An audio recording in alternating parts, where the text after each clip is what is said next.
आज स्टार्ट करते हैं डाइजेस्टिव सिस्टम। ठीक है, पाचन तंत्र है ना, क्या होता है डाइजेस्टिव सिस्टम, कैसे काम करता है सिस्टम है ना, इसके बारे में हम लोग पढ़ेंगे। ठीक है, चलिए स्टार्ट करते हैं।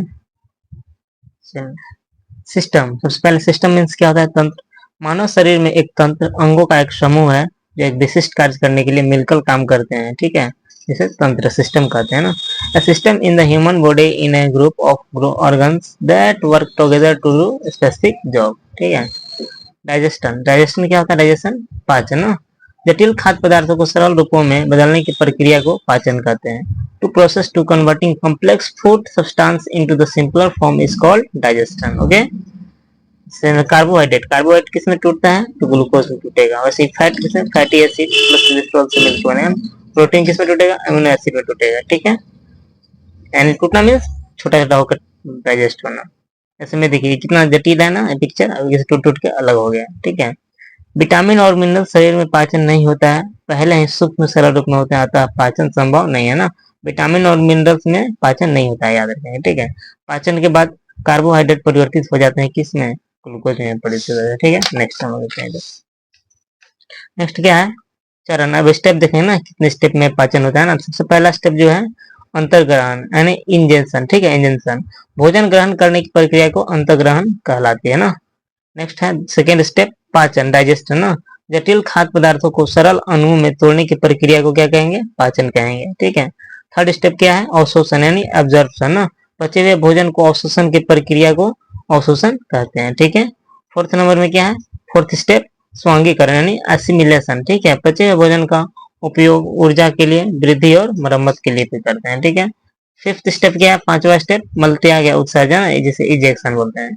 अपचित यानी अनडाइजेस्टेड भोजन को शरीर से बाहर निकालने की प्रक्रिया को क्या बोलते हैं? मल त्याग कहते हैं। ठीक है, चलिए क्वेश्चन देख लेते हैं। पाचन तंत्र के चरणों में कौन सा अनुकरण है? तो सबसे पहले अंतर्ग्रहण होता है, फिर पाचन होता है, फिर अवशोषण होता है, फिर स्वांगीकरण, फिर मल त्याग। ठीक है, चलिए क्वेश्चन एक और। पाचन के संदर्भ में गलत कथन को पहचाने। तो सबसे गलत कथन इसमें कौन है? तो इसमें अस्वांगी अंतर्ग्रहण पहले, लेकिन अवशोषण इसमें गलत पहचान दो है ना, स्वांगी। बी और सी इसमें गलत, बाकी दोनों सही है। चलिए नेक्स्ट इधर देखते हैं। मानव पाचन तंत्र की संरचना ना, यानी स्ट्रक्चर हम पढ़ेंगे ना किसका? मानव संरचना। तो structure of the human digestive system का था दो, एक आहार नाली, एक संबंध प्रक्रिया ना, संबंध ग्रंथियां दो है। आहार नाली में क्या क्या होगा? मुख गुहा ना, बक्कल कैविटी, रसोफेगस, आमाशय, छोटी आंत, बड़ी आंत, ये रहेगा। ठीक है, संबंध ग्रंथियां में कौन रहेगा? एसोसिएटेड ग्लैंड, लार ग्रंथि, ठीक है, जठर ग्रंथि, यकृत, अग्नाशय, ये रहेगा ना। नेक्स्ट देखते हैं इधर। पाचन तंत्र में भोजन की गति को सही क्रम में निम्न का होता है। तो पहले मुंह, फिर ग्रास नाली, फिर पेट में आएगा, ये सब सही क्रम है। ठीक है, मुख गुहा, मुख का क्या होता है? बकल कैविटी माउथ ना। मुख गुहा में दांत, जीभ और लार ग्रंथियां होती है ना, जिसको लार ग्रंथियां का सैलिवरी ग्लैंड बोलते हैं ना। चलिए दांत के बारे में पढ़ते हैं। टीथ, टीथ का स्टडी को हम लोग क्या बोलते हैं? ओडोनोलॉजी ना। हमारे दांत की ऊपरी सतह पर मौजूद इनेमल हमारे पूरे शरीर का सबसे सख्त कठोर का हिस्सा होता है। शिशु के 20 दांत होते हैं, जबकि वयस्क के 32 दांत होते हैं। ठीक है, दांत का एनिमल किससे बना हुआ है? तो कैल्शियम फॉस्फेट से बना हुआ है। ठीक है, इधर नेक्स्ट देखते हैं। ठीक है, इधर चलिए नेक्स्ट क्या है? टीथ, टीथ दांत वयस्क में ना अपर जा और एक लोअर जा ना, यानी ऊपर जा में 16 टीथ होते हैं और निचला जा में 16 टीथ, यानी 32, 16 16 32 दांत टोटल हो गया। चलो देखते हैं इधर। कृंतक, कृंतक मतलब इंसिजर कितने होते हैं? 2 into 4 यानी कितना हो गया? 8, 8 हो गया कृंतक संख्या हो गया। रत्ना कितना होता है? 1 into 4 यानी 4 हो गया इसमें। अग्नि चवर्ण कितने होते हैं? 2 into 4 यानी 8 इसमें हो गया। चवर्ण कितना होता है? मोलर, इसको बोलते हैं 3 into 4 12, और टोटल एक काउंट करेंगे तो कितना आ जाएगा? 32 हो जाएगा। यानी टोटल हमारा कितने दांत होते हैं बॉडी में? 32 ना। चलिए ठीक है, एक कौन कौन होता है? देखिए जो है ना, कृंतक, रत्नक, अग्रचवर्णक और एक चवर्णक, एक टाइप है ना, अलग अलग प्रकार के हम लोग 4 प्रकार के दांत पाए जाते हैं हमारे। ठीक है, चलिए अब देखेंगे हम लोग टीथ किसमें? चाइल्ड में, चाइल्ड मीन्स बच्चा में ना, दांत शिशु में। ऊपर जाओ लोअर जाओ, बच्चा में होगा ऊपरी जाओ में 10 टीथ होगा और निचली जबड़ा में कितना होगा? 10 टीथ, 20 इसमें। ठीक है, कृंतक इसमें कितना होता है? 2 into 4 यानी 8 होता है इसमें। रत्नक कितना होता है? 4 होता है। ठीक है, अग्रचवर्णक 0 into 4 यानी 0। ठीक है, चवर्ण कितना होता है? 2 into 4 8 यानी 20 दांत होता है किसमें? बच्चे शिशु में ना। और इसमें अग्नि चवर्ण प्री मोलर इसमें नहीं बना होता है उस टाइम। ठीक है, इसलिए इसका फॉर्मूला यहाँ पे याद रखेंगे। टिथ फॉर्मूला ICM ना, एक स्पेस किसका होता है?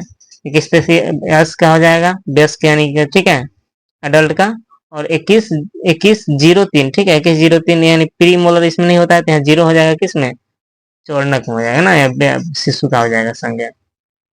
चलिए, एक वयस्क मुख में केवल कितने दांत होते हैं, तो क्या बोलेंगे, 8 ना। कृंतक की संख्या कितना होता है, तो 8 याद रखेंगे।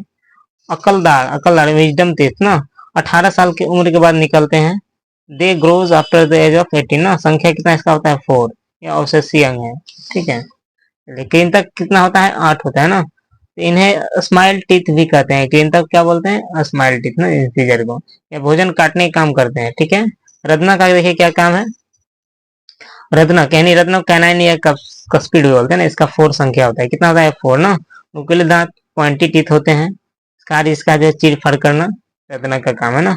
अग्रचवर्णक का क्या काम है, अग्रचवर्णक संख्या 8 होता है, और इसका काम है पीसना, ग्राइंडिंग करना, ठीक है।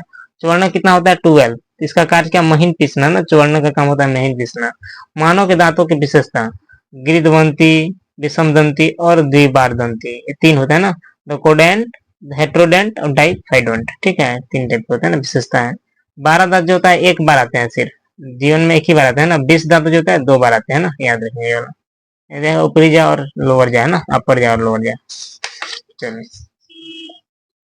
अभी तक हम लोग देखते हैं टंग ना। अब टंग के बारे में पढ़ेंगे। टंग मीन्स जीभ। यह पेशीय अंग है, इट इज मस्कुलर ऑर्गन। यह एक हायोड हड्डी से जुड़े होते हैं ना, हायोड हड्डी से अटैच, किससे, हायोड बोन से होगा। जीभ की लंबाई कितना है, 10 सेंटीमीटर होती है। इसका कार्य क्या होता है, फूड में सैलिवा मिलाना। चलिए अब देखते हैं नेक्स्ट हम लोग स्वाद क्षेत्र ना, बेसिक टेस्ट एरिया में, नहीं कैसा कैसा जीभ में क्या कौन कौन कलर होगा, जब देखें। कसैला जो होगा, कसैला कैसा होगा, उमाम, यानी कसैला खाने से होगा, रंग कैसा हो जाएगा, टमाटर जैसा लाल रंग है ना, यहाँ पे इस जगह पे टीठा जीभ जो है यहाँ रेड कलर रहेगा ना। रंग पीला रहेगा तो मतलब अपने खाटा खाने से आपका हुआ है, ठीक है, नींबू खाए हुए हैं। यहाँ साइड में हो जाएगा आपका खाटा, ठीक है। अगर मीठा खाए होंगे तो आपका हल्का ब्लू नीला दिखेगा, कहाँ पे, नीचे वाला जगह पे, ठीक है, जीभ में ना। अब कड़वा अगर चीज मतलब मिर्च खाने होने, बिटर कुछ खाए होंगे तो हरा रंग आपका यहाँ इस जगह पे दिखेगा आपका जीभ में, ठीक है। चलो, साल्टी साल्टी नमकीन चीज खाए होंगे तो बैंगनी कलर का आपको इस जगह पे दिखेगा, ठीक है, बैंगनी रंग का। चलिए अब देखते हैं लार ग्रंथि ना, यानी सैलिवरी ग्लैंड, ठीक है। ग्रंथि क्या होता है, सबसे पहले जानिए। ग्रंथि वह भाग है या अंग है जो शरीर में विशिष्ट कार्य करने वाले पदार्थ का उत्पादन एवं स्राव करता है ना। चलिए, लार क्या है, लार ग्रंथि द्वारा स्रावित एक जलीय द्रव है। इसका पीएच मान जाता है 6.2 से लेके 7.6 तक होता है ना, पीएच मान। एंजाइम, एंजाइम कार्य प्रणाली, ठीक है, अन्य नाम इसका देंगे। एक लार एंजाइम होता है जिसको सैलिवरी एमाइलेज एमाइलेज बोलते हैं, एमाइलेज, ठीक है। इसका काम क्या है, जटिल कार्बोहाइड्रेट स्टार्च को सरल शर्करा में तोड़ना, और लार एमाइलेज स्टार्च को माल्टोज में तोड़ता है। अन्य नाम इसका क्या है, टॉयलिन है ना, टॉयलिन इसका नाम। लाइसोसोम, लाइसोजाइम, ठीक है, लाइसोजाइम ना, लाइसोजाइम इसका काम क्या है, बैक्टीरिया को मारता है और संक्रमण से बचाता है, ठीक है। स्टार्च को अगर हम लोग सैलिवरी एमाइलेज के साथ इसको रखते हैं तो क्या माल्टोज माल्टोज में तोड़ेगा, माल्टोज को क्या क्या में। क्वेश्चन देख लेते हैं। निम्न में से कौन सा पाचक एंजाइम लार में पाया जाता है, तो एमाइलेज पाया जाता है, ठीक है। लार एमाइलेज सैलिवा एमाइलेज डॉट डॉट पाचन की मदद करता है, स्टार्च की मदद करता है ना। लार ग्रंथि के प्रकार देखेंगे, टाइप्स ऑफ सैलिवरी ग्लैंड्स, ठीक है। कौन कौन होता है, पैरोटिड ग्लैंड्स, सबलिंगल ग्लैंड्स और सबमैंडिबुलर ग्लैंड्स, ठीक है, 3 टाइप होते हैं लार ग्रंथि का ना। इसका देखेंगे क्या क्या लोकेशन है, कहाँ पे पाया जाता है ना, देख लीजिए।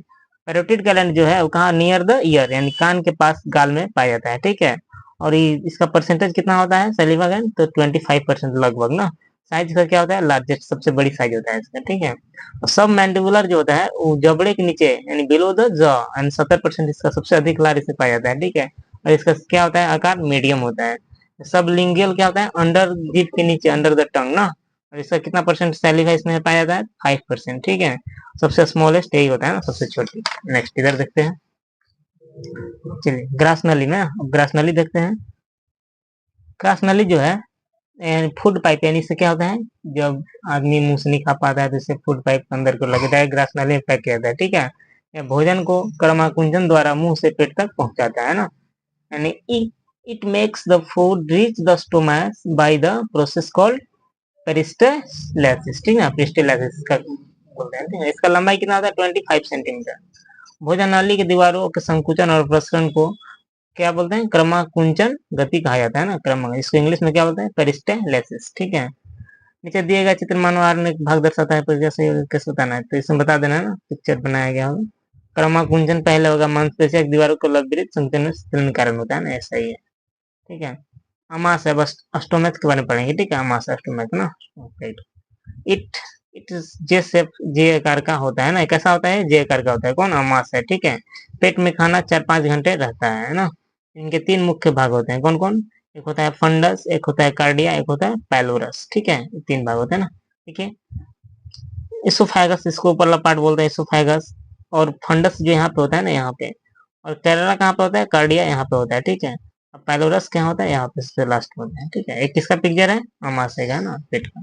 चलिए अब जठरस देखते हैं ना, यानी गैस्ट्रिक ग्लैंड्स क्या होता है, गैस्ट्रिक जठरस, गैस्ट्रिक ग्रंथि अमाशय में स्थित होती है एवं जठरस का नामक पदार्थ बनाती है ना। इसका पीएच वैल्यू जो होता है 1.2 होता है, ओके। गैस्ट्रिक गैस्ट्रिक ग्रंथियों में 3 मुख्य प्रकार की कोशिकाएं होती हैं। पहला कौन है, ऑक्सीटेंसिंग या पार्शियल सेल्स बोलते हैं, पेप्टिक या चिप सेल, ठीक है, म्यूकस सेल्स ना, इसका नाम है म्यूकस सेल। 3 मुख्य प्रकार की कोशिकाएं पाई जाती है किसमें, जठरस में, ठीक है। जठरस का पीएच मान कितना होता है, 1.2। ऑक्सिंटिक या पेरिटल सेल्स के बारे में जानते हैं, ठीक है। HCl हाइड्रोक्लोरिक अम्ल क्या किल बैक्टीरिया और एक्टिवेट एंजाइम के लिए होता है ना। HCl किस लिए हमारे शरीर बॉडी पाया जाता है, तो किल बैक्टीरिया को मारता है और क्या करता है, एक्टिवेट एंजाइम को एक्टिवेट करता है, ठीक है। पेप्सिनोजन के साथ HCl के साथ अभी क्या पेप्सिन को सक्रिय करता है, एक्टिव करेगा, ठीक है, प्रोटीन का पाचन में। प्रोटीन को अगर पेप्सिन के साथ में रखेंगे तो पेप्टाइड और पेप्टोन में बदल देगा, ठीक है। पेप्टिक या चिप, इसको एंजाइम होता है ना, पेप्सिनोजन को क्या इनएक्टिव करता है, ठीक है। म्यूकस सेल क्या होता है, एक उसका है म्यूकस श्लेष्मा का स्राव करती है, जो पेट के भीतरी दीवार को एसिड और एंजाइम के सुरक्षा प्रदान करता है, ठीक है। नेक्स्ट इधर देख लेते हैं, प्रोटीन पाचन में लिखने से कौन सा हाइड्रोक्लोरिक अम्ल, हाइड्रोक्लोरिक एसिड पेप्सिन नामक प्रोटीन पहचाने के एंजाइम को श्लेष्मा छोड़ता है, तो गैस्ट्रिक ग्रंथियां, ठीक है, याद रहेगा ये वाला। पाचन की प्रक्रिया में अपनी क्रिया के लिए किस एंजाइम को हाइड्रोक्लोरिक एसिड की उपस्थिति की आवश्यकता होती है, तो किसका उपस्थिति कर सकता है, पेप्सिन का, ठीक है। निम्नलिखित में कौन सा एसिड हमारा पेट में पाया कर रहा है जो पाचन में मदद करता है, तो HCl, ठीक है। अब हम लोग अल्सर के बारे में, यानी घाव ना, अमाशय में अल्सर पाया जाता है, अल्सर अमाशय की परत में घाव होता है, ठीक है, देख लीजिए। मनुष्य के अमाशय में कौन सा अम्ल पाया जाता है, तो HCl। निम्नलिखित में से कौन सा अमाशय बनने वाला एक प्रोटीन पाचक एंजाइम है, तो पेप्सिन है, ठीक है। नेक्स्ट इधर देखते हैं, पाचन ग्रंथियां और उनके एंजाइमों के संबंधित गलत जोड़ी की चयन करें। इसमें गलत जोड़ी की चयन थोड़ा सा छूट गया, इसको छोड़ देते हैं। देखिए नेक्स्ट, छोटी आंत, छोटी आंत बताइए, छोटी आंत को डिस्कशन करेंगे ना लोग, स्मॉल इंस्टेंटाइन, ठीक है। छोटे आंत का पिक्चर देख लीजिए, डिडोनम, जेजुनम, इलियम, लार्ज इंस्टेंट और रेक्टम, एक पार्ट होता है इसमें, ठीक है। इसकी लंबाई कितना होता है, 7.5 मीटर। व्यास कितना होता है, 1 इंच, ठीक है। इनके 3 प्रमुख भाग है, कौन कौन, ड्यूडेनम, जेजुनम, इलियम, ये 3 मुख्य भाग है, ठीक है।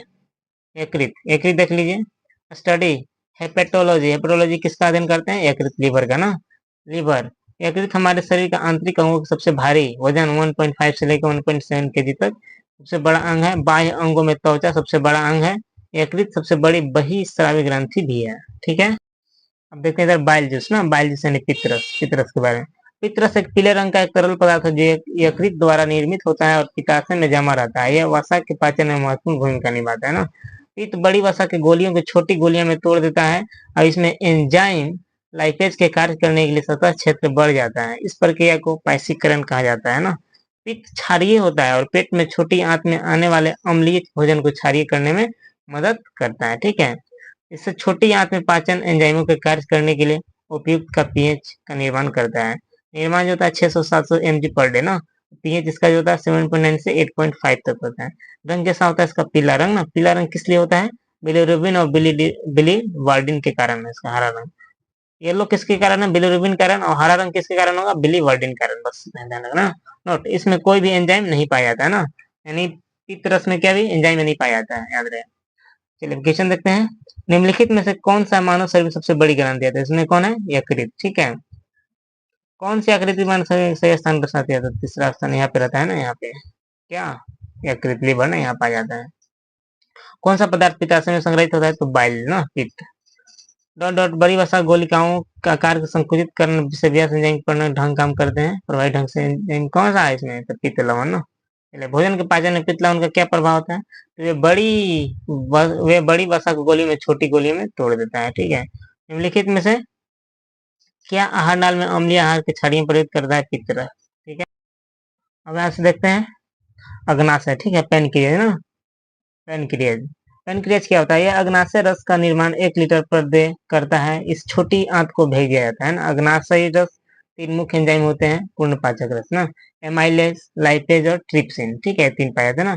एमाइलेज जो है स्टार्च को माल्टोज में बदलता है, लिपिड्स जो है वसी अम्ल फैटी एसिड ग्लिसरॉल में तोड़ता है, पेप्टाइड जो है अमीनो अम्ल। ठीक है, स्मॉल इंस्टेटाइन छोटी आंत, क्या क्षुद्रांत भी बोलते हैं ना, इंस्टेटेनियल जूस अंगरस। ठीक है, माल्टेज जो है माल्टेज को ग्लूकोज और ग्लूकोज मिलके क्या बनते हैं? माल्टेज बनते हैं ना। ग्लूकोज ग्लूकोज में तोड़ देता है ना, ब्रोकन डाउन। जी जी, ठीक है। सुक्रोज को क्या? सुक्रोज को किसमें? सुक्रोज को ग्लूकोज और फ्रक्टोज में तोड़ता है। ठीक है, और लैक्टोज को ग्लूकोज और गैलेक्टोज में तोड़ता है ना। संपूर्ण पाचक छोटी आंत में होता है। छोटी आंत में बिल्लाई दीर्घोरम रंग नामक उंगली जैसी संरचना को तत्व को अवशोषित करता है। ये किसका सेप है? बिलाई का सेप है। ठीक है, तो बिलाई दीर्घोरम बोला। देखिए इधर, कार्बोहाइड्रेट प्रोटीन और वसा का पूर्ण पाचन का स्थान है। इसमें क्या होगा? छोटी आंत ना। छोटी आंत का अवशोषण क्षेत्र बढ़ेगा, अंगुली नुमा प्रवर्त क्या है? तो बिल्ली, बिल्ली बिलार इसको बोलते हैं ना। डायडोनम का मुख्य भाग किसका? किसका मुख्य भाग डायडोनम किसका है? तो बोलेंगे छोटी आंत का। ठीक है, निम्न में से कौन सा एंजाइम अग्नाशय द्वारा स्रावित होता है? तो ट्रिप्सिन। पित्त के कार्य के डॉट डॉट कहा जाता है क्या जी? पैसीकरण ना, इंग्लिश का। पेट के दीवार को मौजूद जठर ग्रंथियां क्या उत्सर्जित करती है? तो लार। पाचन तंत्र में लेकिन कौन सा हाइड्रोक्लोरिक एसिड पेप्सिन नामक प्रोटीन पचाने वाला एंजाइम और श्लेष्मा छोड़ता है? तो गैस्ट्रिक ग्रंथियां। ठीक है, छोटी आंत में बिल्ली के कार्य से संबंधित सही विकल्प चयन करें। तो इसका सही विकल्प अवशोषण सतह क्षेत्र को बढ़ाता है। अब देखिए, लैक्टोज असहिष्णुता ना, लैक्टोज इतना इंपॉर्टेंट नहीं है, देख लीजिए इसमें बस। लैक्टोज असहिष्णुता क्या होती है? तो इसमें बता देना है, एक ऐसी स्थिति जिसमें छोटी आंतें दुग्ध उत्पादन में पाई जाने वाली शर्करा को तोड़ने में असमर्थ होती है। ठीक है, बड़ी आंत के बारे में ना, लार्ज इंस्टेटाइन क्या है? ब्री दांत जिसको बोलते हैं। ठीक है, इसकी लंबाई कितना होता है? 1.5 मीटर, 1.5 मीटर। व्यास कितना होता है? 3 इंच ना। 1 इंच बराबर कितना होता है? 2.54 सेंटीमीटर होता है ना। बड़ी आंत में क्या क्या मेन भाग है? मुख्य भाग है सिकम, कोलन और मलाशय है। ठीक है, ये पिक्चर है उसका बड़ी आंत का ना। चलिए, कार्य क्या होता है? पानी का अवशोषण करता है, साल्ट अमोन का अवशोषण करेगा। ठीक है, मिनरल्स का संग्रहण और भी यही करता है ना। पानी दिन भर में कितना? 5 से 6 लीटर पीना चाहिए हम लोग को। ठीक है, दिन भर कितना लीटर पानी चाहिए? पानी चाहिए 5 से 6 लीटर। घास खाने वाले जंतुओं में पाचन ना, अब देखते हैं पाचन घास खाने वाले में क्या कहते हैं। देख लीजिए, इसका है गाय जो भी है एनिमल, रिमन, चिद्रांत, अमाशय, जैसे पिक्चर में देखा है ना। घास में घास में सेलुलोज ज्यादा पाया जाता है, इसलिए इसका पाचन समय ज्यादा लगता है। ये सिर्फ जानवर को ही पाचन कर सकते हैं, मानव में नहीं होता है ना। ठीक है, रुमेन में भोजन का आंशिक पाचन होता है, जिसे कड़ या जुगाल कहते हैं ना। परंतु बाद में जंतु इसको छोटे पिंडकों के रूप में पुनः मुख में लाता है और इसे वह चबाता रहता है। इस प्रक्रिया को रुमंथन या रिमिनेशन कहते हैं। ठीक है, खुर वाले जानवरों को आमाशय का सबसे बड़ा हिस्सा कौन सा होता है? तो रुमेन होता है, याद रखिए। ठीक है, घोड़े, खरगोश आदि जानवर की ग्रास नली और छोटी आंत के बीच एक बड़ी थैली जैसी संरचना होती है, जिसे सिक्कम या अंधनाल कहते हैं। ठीक है, अंधनाल। यहाँ भोजन का सेलुलोज कुछ बैक्टीरिया की क्रिया द्वारा पचता है और मनुष्यों में मौजूद नहीं होता है। ठीक है, निम्नलिखित में किस स्थान पर घोड़े, खरगोश आदि जैसे जानवर कुछ बैक्टीरिया क्रिया द्वारा भोजन का सेलुलोज पचाता है? तो सिक्कम में। ठीक है, सिक्कम में ना। चले, किसी व्यक्ति का पाचन तंत्र की जांच करने के लिए इस्तेमाल किया जाने वाला यंत्र क्या कहलाता है? इंडोस्कोप। इंडोस्कोप द्वारा हम लोग पाचन तंत्र का जांच करते हैं। ठीक है, इंडोस्कोप भी देखिए, ये बहुत ही टफ मुश्किल जांच होता है। पाइप डाला जाता है अंदर में ना, बॉडी के अंदर में, तब इसका जांच होता है, खतरनाक जांच। ठीक है, अब यहीं तक था मेरा चैप्टर, अब खत्म हो गया है। थैंक यू दोस्तों।